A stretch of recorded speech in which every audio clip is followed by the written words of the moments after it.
Bible ఆ శ్రేష్టంలో గ్రంథములో ఎచ్చోట చూచిన వాగ్దానం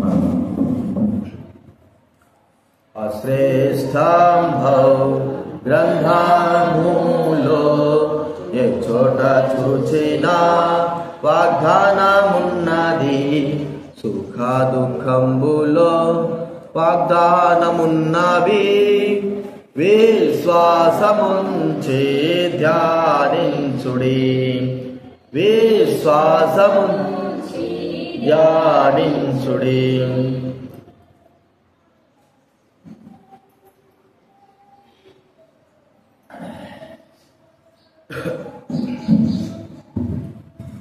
దేవుని వాక్యంలో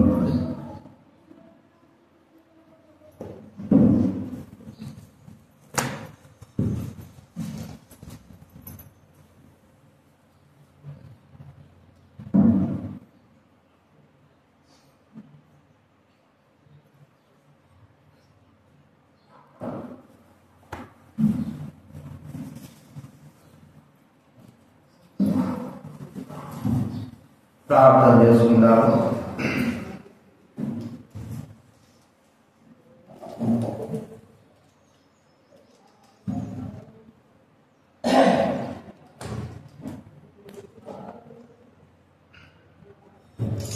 ప్రేమగల తండ్రి, ఘనమైన దేవ, యేసు క్రీస్తు నామమున మీకు కృతజ్ఞతాస్తుతులు చెల్లిస్తా ఉన్నా.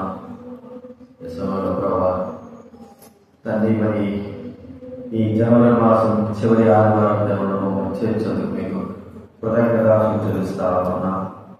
మేము ఆరాధించిన మహంపరచాలి ప్రభావి పాసంలో చేరడానికి ప్రయత్నిస్తూ కీర్తన ద్వారా మేము గణపరిచిన మేము పరిచిన నా జీవితకాలంలో నేను యెహోవా కీర్తన పాడను, ఆయన కీర్తించదని కీర్తనాకారులు చెప్తున్న మాటను బట్టి కూడా మీకు కృతజ్ఞతలు చెల్లిస్తా ఉన్నా.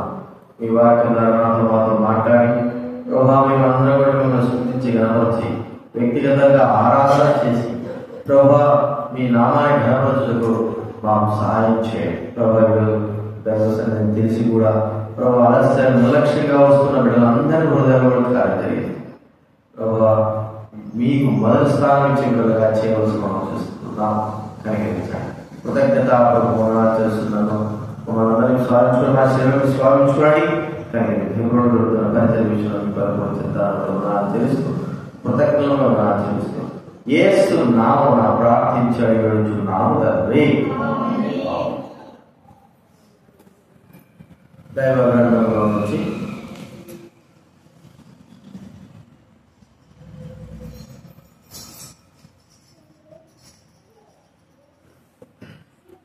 యోహాను సువార్త 10వ అధ్యాయం ఆరాధనలో ప్రవేశపడము. మనము కొన్ని మాటలు చూసుకుందా దైవ వాక్యంలో ధ్యానించి ముందుకు కొనసాగుతాం. యోహాను సువార్త 10వ అధ్యాయము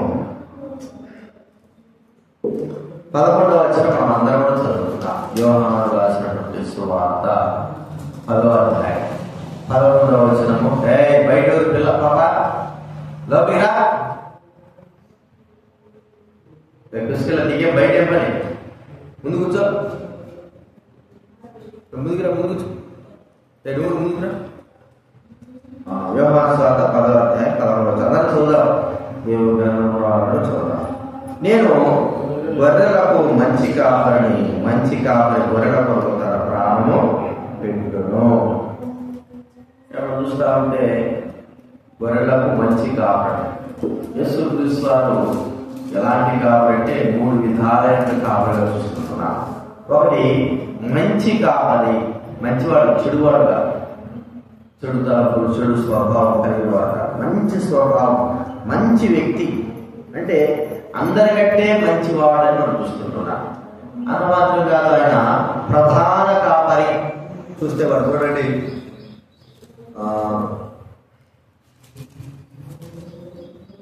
చూడండి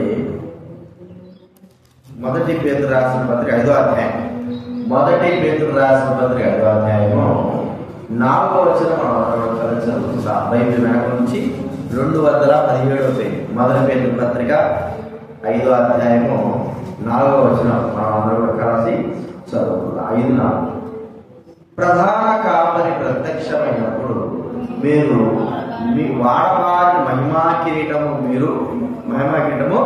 పొందుదురు. ప్రధాన కాపరి ప్రత్యక్షమైతే ఏం చేస్తాడంటే వాడవారని మహిమా కిరీటం. కాబట్టి ప్రధాన కాపరి. ఇంకోటి ఏంటంటే గొప్ప కాపరి కూడా ఉంది వాక్యం. చూడండి, హెబ్రీ పత్రిక 13వ అధ్యాయం, హెబ్రీ పత్రిక 13వ అధ్యాయము 20వ వచనం. హెబ్రీ పత్రిక 13వ అధ్యాయము 20వ వచనం. దయచేసి చదువుదా. 13:20. హెబ్రీ పత్రిక 13వ అధ్యాయము 20వ వచనం. అందరం చదువుకుందాం. గొర్రెల గొప్ప కాపరి అయిన యేసు అను మన ప్రభువును నిత్యమైన నిబంధన సంబంధం రక్తం బట్టి గొర్రెల గొప్ప కాపరి, మంచి కాపరి, ప్రధాన కాపరి, గొప్ప కాపరి. కాబట్టి మనము గొర్రెలము అనేటువంటి మానవం చూసుకుంటున్నాం. మరి ఎవరండి? గొర్రెలు. కాబట్టి ఆయన మనుషులకు మీరు గొర్రెలు అనేటువంటి మానవం చూసుకుంటారు. చూడండి, మానవం చూస్తే హెచ్కేల్ గ్రంథంలో ఆ మాట గొర్రెలు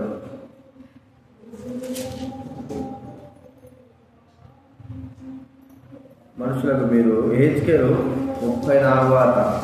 34వ అధ్యాయము, హెచ్కేల్ గ్రంథము 34వ అధ్యాయము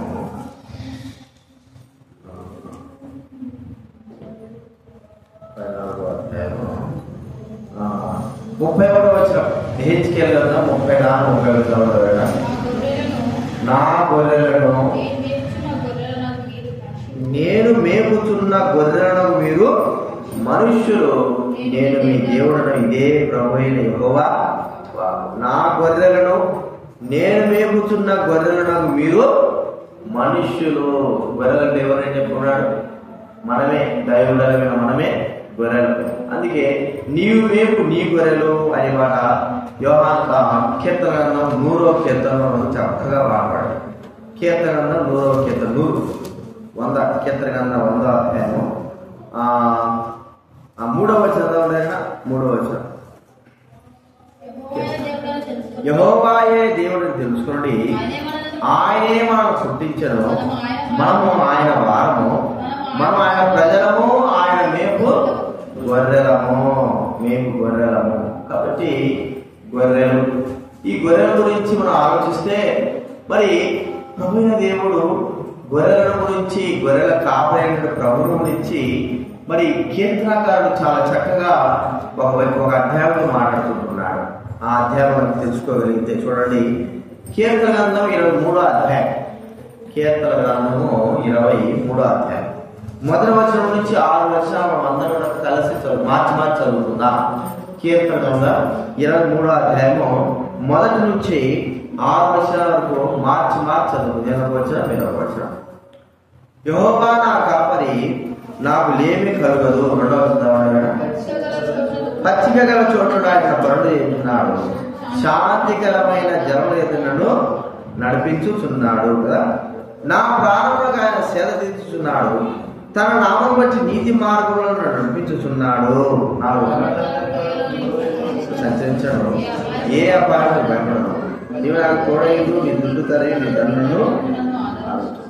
నా శత్రువులుట నీవు నాకు భోజనము సిద్ధపరచదు, నూనెతో నా తల అంటి ఉన్నావు, నా గిన్నె నిండి పొర్లుచున్నది. చిరకాల యెహోవా నేను నివాసము. మైకి తెచ్చినావు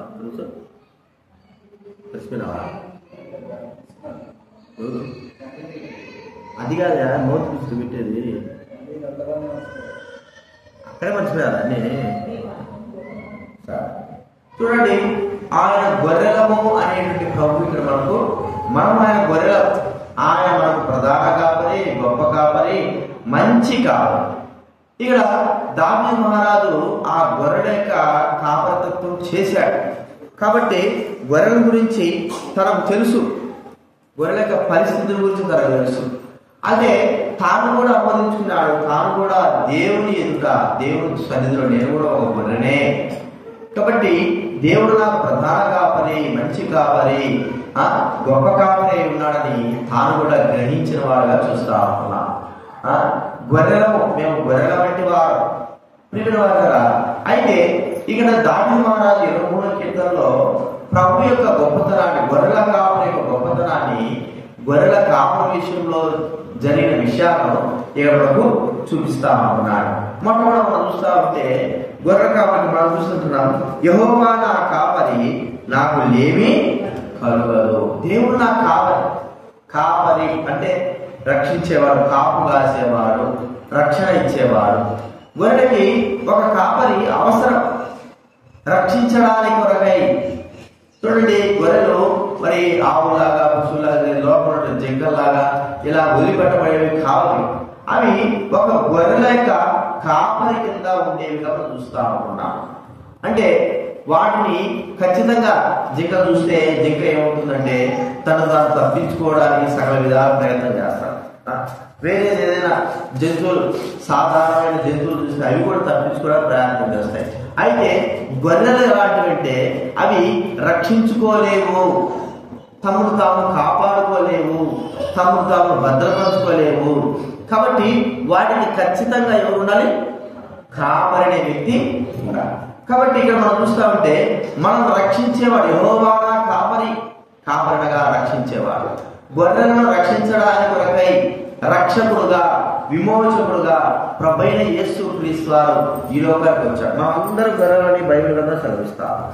గొర్రెల యొక్క స్వభావం, గొర్రెల యొక్క లక్షణాలు కలిగిన వారమే మనము. కాబట్టి ఆ ప్రభువైన దేవుడు ఈ భూలోకానికి ఎందుకు వచ్చాడంటే మానవులైన వారిని రక్షించడానికి. చూడండి ఆ మాటది లూకా సువార్త 19వ అధ్యాయము. లూకా రాసినటువంటి సువార్త 19వ అధ్యాయం. ఇక్కడ బైబిల్ గ్రంథంలో 10వ వచనం.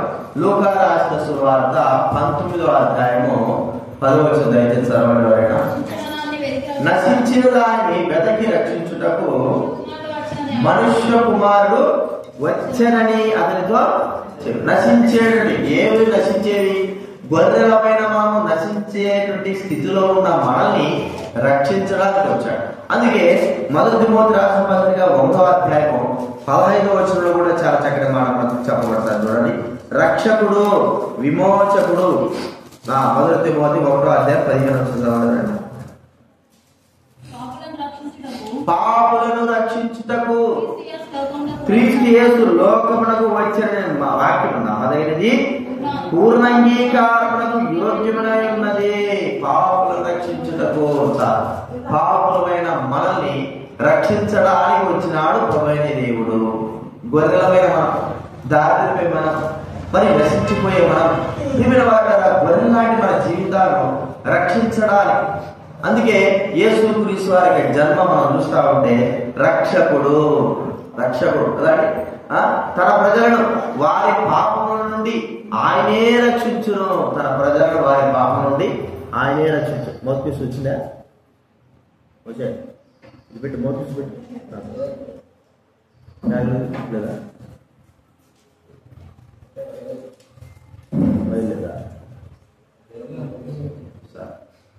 తన ప్రజలను వారి పాపం నుండి ఆయనే రక్షించును.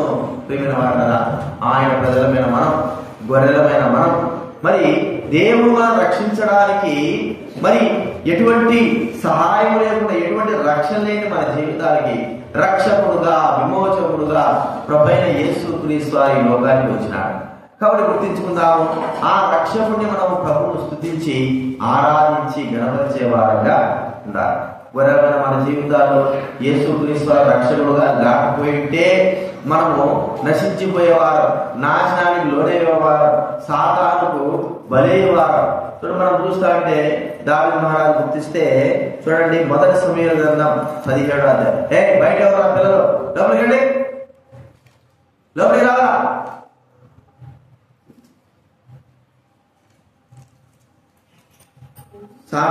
మొదటి సమూయేలు గ్రంథము 17వ అధ్యాయం 34వ వచనం. 1 సమూయేలు గ్రంథము 17:34.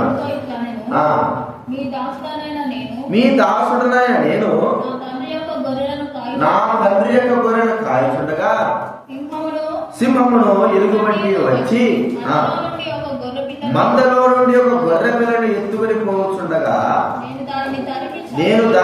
తరిమి చంపి విడిపించింది.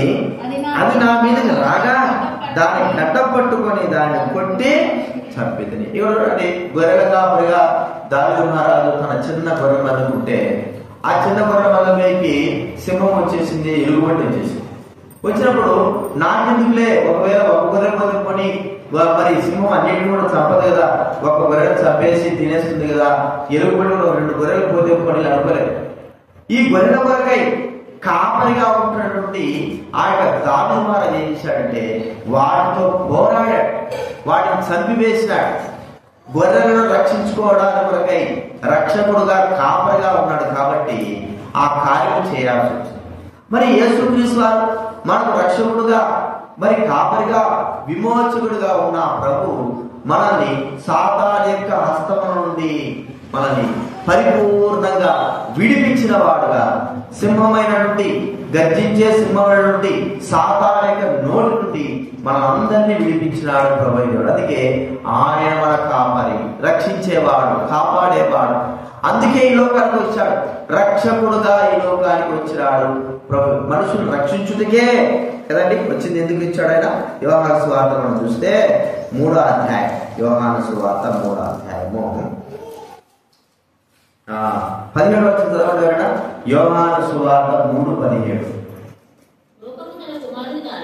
లోకము తన కుమారుని ద్వారా రక్షణ పొందుటకే గాని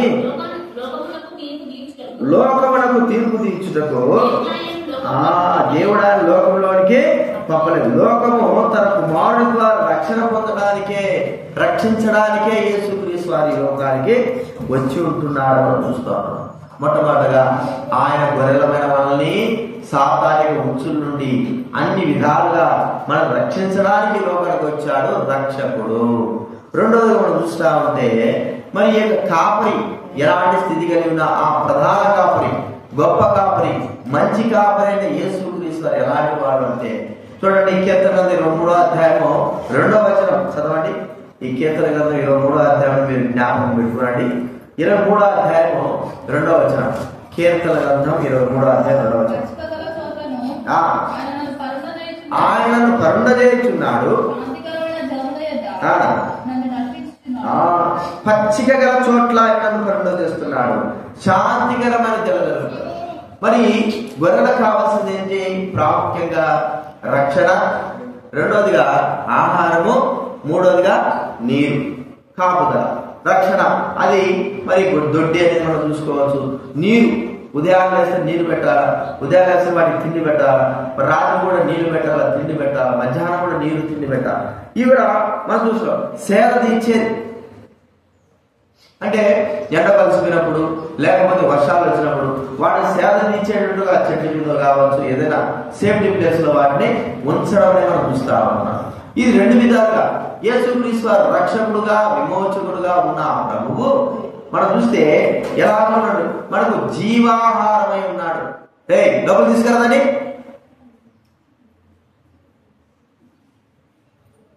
మనకు జీవాహారమై ఉంటున్నాడు. జీవాహారం చూడండి, యేసుక్రీస్తు వారు ఎలాంటి ఆహారమైనాడు మనకు? ఆయన ఒక మరి కాపరి, గొప్ప కాపరి, ప్రధాన కాపరి ఏమైపోయినాడంటే మనకు తానే ఆహారంగా మార్చబడ్డాడు. యోహాను సువార్త 6వ అధ్యాయం మనం చూస్తే 6వ అధ్యాయము 51వ వచనం చదవండి ఎవరైనా. యోహాను సువార్త 6వ అధ్యాయం 51.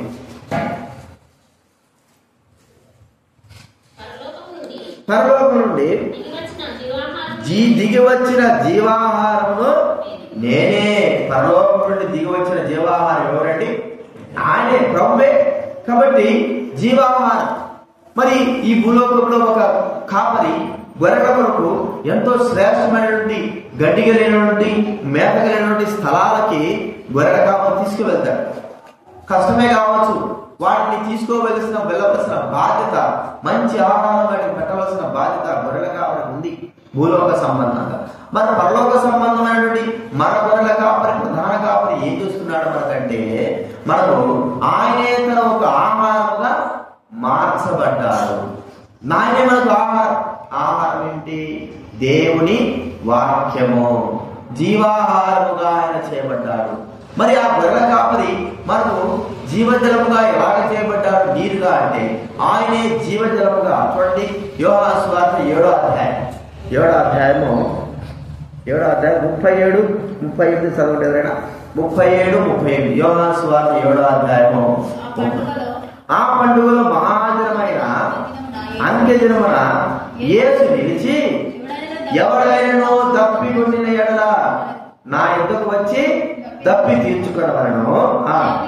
నా యందు విశ్వాసించు వాడెవడో లేఖనము చెప్పినట్టు వారి కడుపులో నుండి జీవ జలములు పారును అని బిగ్గరగా చెప్పారు. జీవ జలముగా, జీవాహారమే కాదు మనకందరికి జీవాహారముగానే కాదు, ఆయన జీవ జలముగా మార్చబడ్డాడు. ప్రియమైన వారిన యేసుక్రీస్తు తన శరీరాన్ని మనకి ఏం చేశాడంటే జీవాహారంగా ఇచ్చాడు. తన రక్తాన్ని మనకి ఏం చేశాడంటే జీవ జలముగా, అనగా తన ద్రాక్షారసముగా, మరి మనకు దప్పిని తీర్చేటట్టుగా, మరి మన పాపాలు క్షమించేట్టుగా రక్తమును కార్చిన వాడుగా మనం చూస్తా ఉంటున్నాం. ప్రియమైన వారిన ప్రధాన కాపరి, గొప్ప కాపరి, మరి ఆ మంచి కాపరి అయిన మన ప్రభువు మా భూలోక సంబంధమైన గొర్రెల వలె కాదు, పరలోక సంబంధమైనటువంటి ఆయన కాపరి మనకు పరలోక సంబంధంగా తనను తానే ఒక జీవాహారముగా, తనను తానే జీవ జలముగా మన కొరకే మార్చుకున్నాడు. ఎంత గొప్ప విషయం అండి.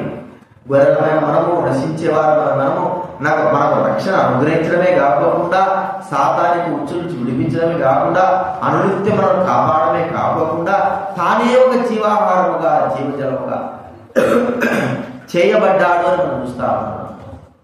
అలాగే యేసుక్రీస్తు వారు చేయబడినాడు కాబట్టే ఈ దినాన మనము జీవించి ఉంటున్నాము. ఆయన చనిపోవడము, ఆయన జీవాహారంగా చేయబడడం కాబట్టి మనము జీవితముగా అంటే నిత్య జీవుడు పొందిన వారంగా మనల్ని దేవుడు చేసినాడు. మనం ఒకసారి గుర్తించుకోవాలి. కాబట్టి మరి ఆయన పచ్చిక గల చోట్ల మనం పరుడు చేసేవాడు, శాంతికరమైన జలములతో నడిపించేవాడు. ఆయన మరి మనల్ని సేద తీర్చేవాడుగా చూస్తా ఉంటున్నారు. సేద తీర్చేవాడు, ఆహారము ఇవ్వడమే కాదు, మరి ఆ నీళ్ళు ఇవ్వడమే కాదు, అలసిన వాడుకు సేద తీర్చేవాడుగా, అలసిన వారికి మన జీవితంలో ఊరటించేటువంటి ఆ మాటల చేత మనల్ని సేద తీరుస్తుంటున్నాడు అని మనం గుర్తిస్తుంటున్నాం. దేవుడి మాటలు మనకి ఏమైపోయినాయండి? సేద తీర్చేగా, ఆనందం ఇచ్చేగా, మరి మనకు బలాన్ని ఇచ్చేవిగా మనం చూస్తా ఉన్నాం. ప్రియమైన వారలారా, మన జీవితంలో ఆ జీవాహారము, ఆ జీవజలమైనటువంటి యేసుక్రీస్తు ఆయన వాక్యము, దేవుడి మాటలు మనల్ని శాంతింపజేసేవిగా, సేద తీర్చేవిగా చూస్తుంటున్నాం. పల్లాలి దిగుతున్నటువంటి పశువులు ఎలాగైతే ఒక చోట కూర్చొని సేద తీరుస్తూ ఉంటాయో, మరి అవి విశ్రాంతి పొందినట్లుగా మనకు చూస్తా ఉన్నాం. అలాంటి యొక్క విశ్రాంతి, దైవికమైన విశ్రాంతి, దైవికమైనటువంటి ఆదరణ ప్రభువైన దేవుడు గొర్రెలమైన మనకు తనను తానే అర్పించుకొని అనుగ్రహించినాడుగా మనం చూస్తా ఉన్నాం. ఇది రెండో మనం చూస్తుంటున్నాం. పచ్చిక గల చోట్లను, శాంతికరమైన జలమేందును మనల్ని కరుణ చేస్తున్నాడు, మేపుతా ఉంటున్నాడు, మరి మనకు సేద తీర్చేవాడుగా ఉంటున్నాడు మనం చూస్తున్నాం. మూడోది మనం చూస్తా ఉంటే చూడండి, కీర్తన గ్రంథం 23వ అధ్యాయం. కీర్తన గ్రంథము 23వ అధ్యాయం 3వ అధ్యాయము 4వ వచనం చదవడమేనా? గాఢాంధకారపు లోయలో సంచరించినను ఏ అపాయానికి భయపడను, నీవు నాకు తోడయుందువు, నీ దుడ్డు కర్రయు నీ దండమును నన్ను ఆదరించుడు. గాఢాంధకారపు లోయలో అంటే మరణాంధకారపు లోయలో మనం సంచరించిన మరణాంధకారపు లోయల స్థలాల్లో మనం జీవిస్తా ఉంటున్నాం. ప్రియమైన వాళ్ళు ఆ స్థలంలో ఉన్నా కూడా మనం భయపడాల్సిన అవసరం లేదు. ఒక మాట మనం చెప్పుకోవాలంటే, మరణవేక స్థితిగతులలో వెళ్ళిన మనము, మరణాంధకార జీవితంలో ఉంటున్నాం మనము, ప్రభు మనల్ని ఏం చేస్తున్నాడంటే మరి భయం లేకపోకుండా మనకు ధైర్యాన్ని ఇచ్చేవాడుగా చూస్తా ఉన్నాం. గాఢాంధకార లోయలో సంచరించినా కూడా ఏముంటారు? గాఢాంధకార లోయలో ఏదో ఒక ప్రమాదం, మరణ సంబంధమైన ప్రమాదమే పొంచి ఉంటారు. ఒకవేళ విషపూరితమైనటువంటి పురుగులు కావచ్చు, విషపూరితమైన సర్పాలు కావచ్చు, విషపూరితమైనటువంటి మరి ఆ ఏదైనా, లేకపోతే మనకు హాని చేసేటువంటి ఆ పరిస్థితి ఉన్న ఏదైనా సరే మనల్ని ఏం చేస్తుందంటే మనల్ని ప్రభు అయిన దేవుడు విడిపించేవాడుగా చూస్తా ఉన్నాం, కాపాడేవాడుగా చూస్తుంటున్నాం. గాఢాంధకారంలో అలాంటి మార్గాలలో వెళ్తున్న మనకు మరణ భయం తొలగించి ధైర్యాన్ని ఇచ్చేవాడుగా ఉంటున్నాడు. ప్రియమైన వారా, గొర్రెల కాపరి గొర్రెల దగ్గర ఉంటే ఒక ధైర్యం ఏంటంటే మమ్మల్ని కాపాడడానికి వెళ్తున్నాడు. చుట్టుపక్కల ఉన్నటువంటి మరి ఆ తోడులు కావచ్చు, నక్కలు కావచ్చు, లేదా పురులు కావచ్చు, వాటి నుంచి మరి కాపాడడానికి సిద్ధంగా ఉండే వ్యక్తిగా మనం చూస్తా ఉంటున్నాం. ఎందుకంటే వాటి బారిన పడకోకుండా, అంటే భయం, మరణ భయ సంబంధమైన వాటి నుంచి ఆ ప్రభువైన దేవుడు మనందరినీ విడిపించినాడు. అందుకే బైబిల్ గ్రంథంలో హెబ్రీ పత్రిక 2వ అధ్యాయం, హెబ్రీలకు రాసిన పత్రిక 2వ అధ్యాయం 14-15 మనం చదువుకున్నాం. హెబ్రీ రాసిన పత్రిక 2వ అధ్యాయం.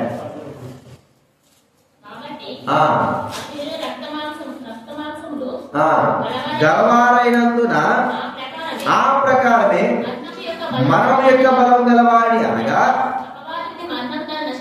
నశింపజేయుటకు జీవితకాలం అంతయో మరణ భయము చేత దాస్యమునకు లోబడిన వారిని విడిపించుటకు. జీవితకాలం అంతయు మరణ భయం చేత దాస్యానికి లోబడిన వారు.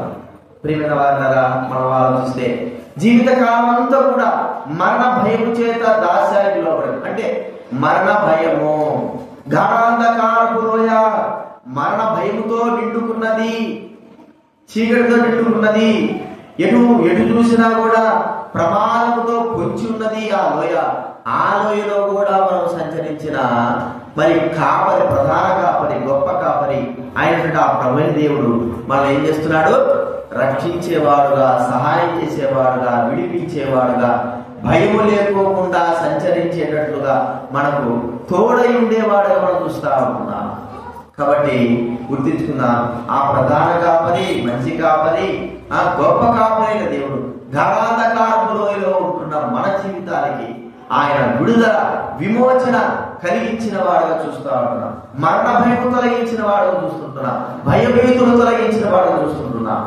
ఇది నా ప్రభు ఉండబట్టే మనం ధైర్యముగా జీవిస్తా ఉన్నాం. ప్రభువే లేకపోతే మనకు ధైర్యపరిచేవాడు ఎవరు చెప్పండి? ప్రభువే మనకు అన్ని విధాలుగా ధైర్యము, మరి శక్తిని, బలాన్ని మరి మనకు అనుగ్రహించేవాడు. అన్ని విధాలుగా ధైర్యాన్ని, బలాన్ని, శక్తి మనకు ఇచ్చేవాడు. అందుకే మూడవదిగా చూస్తే గాఢాంధకారపు లోయలో మనం సంచరించినా కూడా ఏ అపాయానికి భయపడమని చూసుకుంటున్నాం. అంత మాత్రమే కాదు, చివరికి మనం చూస్తా ఉంటే కీర్తన 23వ అధ్యాయం 5వ వచనం చదవడం. కీర్తన గ్రంథము 23వ అధ్యాయం 5వ వచనం చదవండి. నా శత్రువుల ఎదుట భోజనం సిద్ధపరచుదువు, నా గిన్నె నిండి, నా శత్రువుల ఎదుట నీవు నాకు భోజనం సిద్ధపరచు. మన శత్రువు ఎవరండి? సాతానుడు. సాతానుడు ఏం చేశాడు? శత్రుడు. వాడు ఏం చేశాడు? మన మీదికి మరి విజృంభించి మన మీదకి వస్తున్నప్పుడు దేవుడు మనల్ని కాపాడి ఆ శత్రువునే ప్రభువైన దేవుడు తన మరణము ద్వారా మన కాళ్ళ కింద చితక దొరికించిన వాడు చూస్తుంటున్నాం. చూడండి, రోమా పత్రిక 16వ అధ్యాయం, రోమిలికి రాసిన పత్రిక 16వ అధ్యాయం 20వ వచనం చదవండి. ఎవరైనా 16:20. దేవుడు సాతానుడు మీ కాళ్ళ క్రింద శీఘ్రముగా చితక దొరికించును. సాతానుడు ఏం చేస్తున్నాడు? మన కాళ్ళ క్రింద. ఈ కార్యం ఎలాగ జరిగింది? యేసు క్రీస్తు యొక్క మరణము ద్వారా. యేసుక్రీస్తు యొక్క మరణము ద్వారా, యేసుక్రీస్తు వారు శిలువలో మరణించి ఆయన మరణించడం ద్వారా సాతానుడు ఆయన తన కాళ్ళ క్రింద చితక దొరికించాడు. మన కాళ్ళ క్రింద దేవుడు సాతానుడు చితక దొరికించినాడు. కాబట్టి భయం, మరి శత్రువు వస్తున్నాడే అనే భయం అవసరం లేదు. ఎందుకంటే కాపరి అయినటువంటి వ్యక్తి, ఆ ప్రధాన కాపరి అయిన ప్రభు, లేక లోక సంబంధమైన కాపరి అయినటువంటి వ్యక్తి భద్రము చేసేవాడుగా, శత్రువుల యొక్క భయం నుంచి విడిపించి భద్రము చేసేవాడు, కాపాడేవాడుగా చూస్తున్నారు. అందుకే దుడ్డు కర్ర అని మనం చూస్తాం. దుడ్డు కర్ర ఏం చేస్తుంది? శత్రువులను హారలు ఉంటుంది, కుక్కలు కావచ్చు, లేకపోతే మరి తోడేలు కావచ్చు, లేదా నక్కలు కావచ్చు. వీటన్నిటి నుండి దుడ్డుకర ఏం చేస్తుందంటే తొలగించేదిగా, మరి దూరం చేసేదిగా, శిక్షించేదిగా, మనకు భద్రత కలిగించేదిగా మనం చూస్తాం దుడ్డు కర్ర. కాబట్టి శత్రువైన సాతాను ఏం చేస్తున్నాడు, ఆయన తన కాళ్ళ క్రింద చితకలు చూస్తున్నాడు. మన ప్రధాన కాపరి, మన కాపరి, మరి గొప్ప కాపరి, మంచి కాపరి, ఈ కార్యము మన విషయం చేస్తున్నాడు. లోక సంబంధమైనటువంటి కాపరి ఇంత విధానంలో చేయలేడేమో, కాపతత్వము జరిగించలేడేమో, ఏదో కాస్తున్నాడు కానీ లోక సంబంధమైన కాపరి అయితే మన కాపరి, ప్రధాన కాపరి, మంచి కాపరి, మరి గొప్ప కాపరి ఆయన ఆ ప్రభు మన విషయం ఏం చేస్తున్నాడండి, ఈ 4 విషయాలు చుట్టూ మనకు రక్షణ కల్పించేవాడుగా, మనల్ని రక్షించడానికి లోకానికి వచ్చిన వాడుగా, మనకు జీవాహారము, జీవ జలమును అనుగ్రహించి శాంతికరమైనటువంటి జలముల యొక్క మన పరుడు పెట్టేవాడుగా, సేద తీర్చేవాడు చూస్తుంటున్నాం. గాఢాంధకారము లోయలాంటి స్థితి కలిగి మరి వచ్చి ఉన్నటువంటి మరణ సంబంధమైనటువంటి మరి ఆ యొక్క శత్రు మరణ సంబంధమైనటువంటి వాటన్నిటి నుండి కూడా విడిపించిన వాడు చూస్తుంటున్నాం. మన శత్రువైనటువంటి సాతాను తన మరణం ద్వారా కాళ్ళ క్రింద చితకవెక్కించిన వాడుగా, మరి ఆ సాతాను నశింపజేసిన వాడు చూస్తా ఉంటున్నాం. ఆ కాపరి ప్రమైన దేవుడు, మా గొర్రెల మనమే, ఆ ప్రమైన యేసుక్రీస్తు వారు గొర్రెలమైన మనము, ఆ యేసుక్రీస్తు వారు ఇక కాపరత్వాన్ని బట్టి ప్రభువును మనం స్తుతించి ఘనపరచవలసిన వారుగా ఉంటున్నాం. కాబట్టి ప్రభువును స్తుతించి ఆరాధించి ఘనపడతాం. లేచినప్పుడు మనం ఒక పాట పాడుకుందా.